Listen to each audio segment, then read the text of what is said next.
Hey, what's up, guys? This is Fula coming with another video. Shout out to the whole LDBC. So in this video, I want to just talk about a little bit the broken system of anti-doping in a lot of sports, not just boxing, but a special emphasis on boxing. Now, Willie Monroe, it appears that he got caught hot with a banned substance according to the WBC. Mauricio Suleiman has went on record to say that, there was something abnormal on his test. Now, with this being said, this puts the fight with Charlo in jeopardy. What's happening now is that opponent is being pulled out of nowhere. Korobov, I think is his name, for Jamal Charlo to face as a replacement fight. Now, granted, I'm not trying to defend Willie Monroe whatsoever. If he tested dirty, he tested dirty. The bottom line is, if you cheat, you should be dealt with appropriately. But who I am really kind of like confused with is the WBC.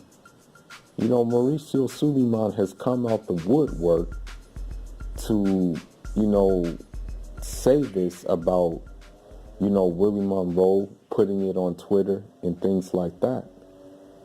But when the same thing happens to Canelo Alvarez, this guy is going head to toe to try to defend this man. I mean, coming out on Twitter, coming out in different articles saying that Canelo's innocent, all kinds of things to try to defend him. And it's like, okay, I get it. I get that you have to support the hometown guy who happens to share the same nationality as you. But, I mean, you're basically giving him a pass. I mean, the WBC didn't even fine Canelo for cheating. And so my thing is that if you're a big enough draw and you have the right nationality, then these governing organizations will give you passes for cheating. And they'll give you passes for a whole lot of things, man. And the fact of the matter is that we can take it a step further. When Luis Ortiz popped dirty, right? I think Anthony Joshua asked the WBA to remove Luis Ortiz from the rankings. The WBC never was going to suspend him. I don't even think the WBA suspended him. But Anthony Joshua asked Luis Ortiz to be removed from the rankings. Okay? But at the same time, Povetkin was always juiced to the gills. Got caught on many, many different occasions being juiced to the gills, right? But Anthony Joshua had no intention of asking him to be removed or anything like that. And they obliged, they obliged to cater to the needs of Anthony Joshua. And the thing is with VADA testing, this is the main issue with VADA testing. VADA is voluntary, right? So, like, the thing is, it'll be very difficult to make a fighter take a voluntary test,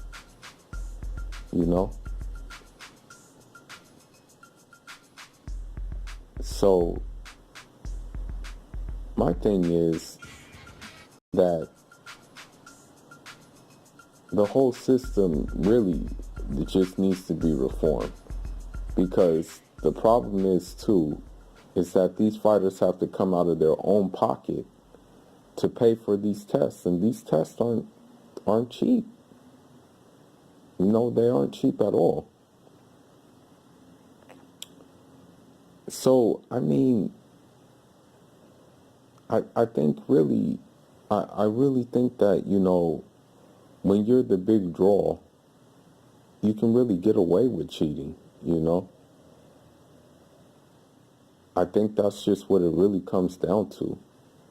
Like, because Canelo, like, how it worked for Canelo is that Canelo, when he got caught, they gave him a 6-month suspension. But basically, those 6 months were just happened conveniently because of the simple fact that he was having knee surgery anyway. So that time was used to recover as it is. So, I mean, you really can't even really call it a suspension, really. You can mainly call it like a recovery period, basically. So, you know, with this being said, I think, like, you know, testing needs a reformation, basically. I mean, they just really need to throw out the whole VADA testing thing. And what they need to start doing is they need to start testing fighters mandatory and doing random testing. That's what they need to do. That's not voluntary. They need to do testing in which is required and that they can show up at any time, anywhere. That's what they need to do. And that if you get popped, you know, you have to pay the consequences for doing that. You can't do what Canelo did and just relax when you got popped, basically. And so another thing too is that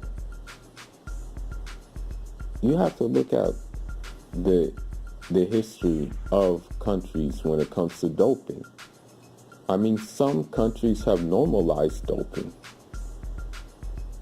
I mean, during like the 80s, especially in Germany, especially in Russia,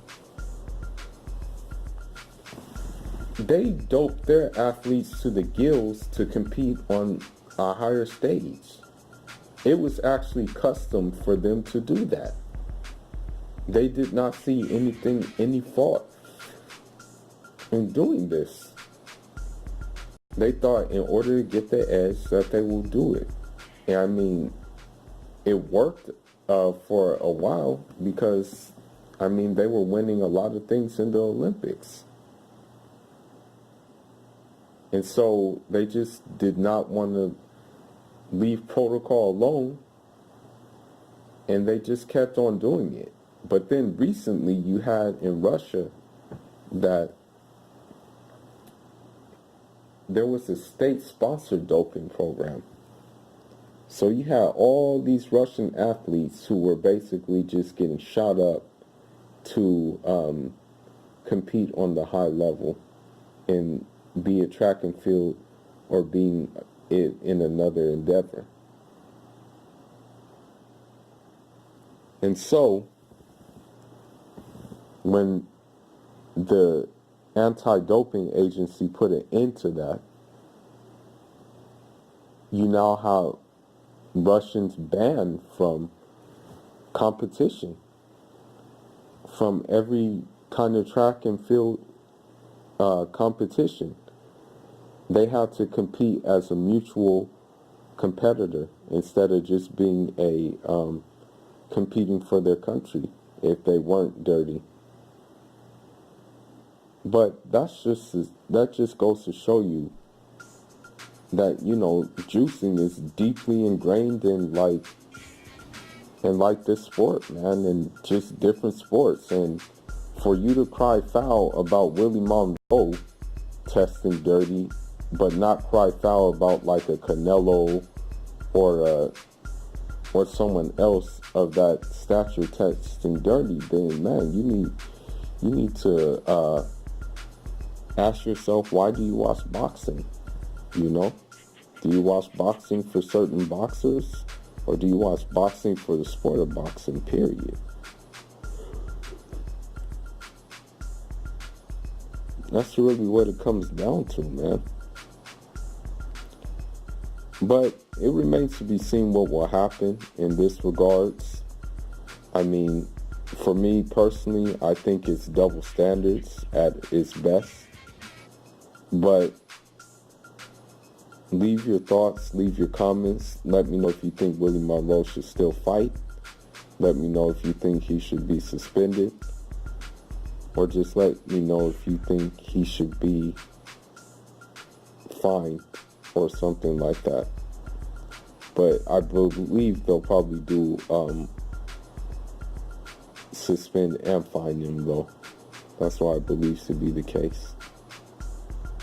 But that's all I got for now, guys. Leave your thoughts. And I'm off until the next one. Enjoy.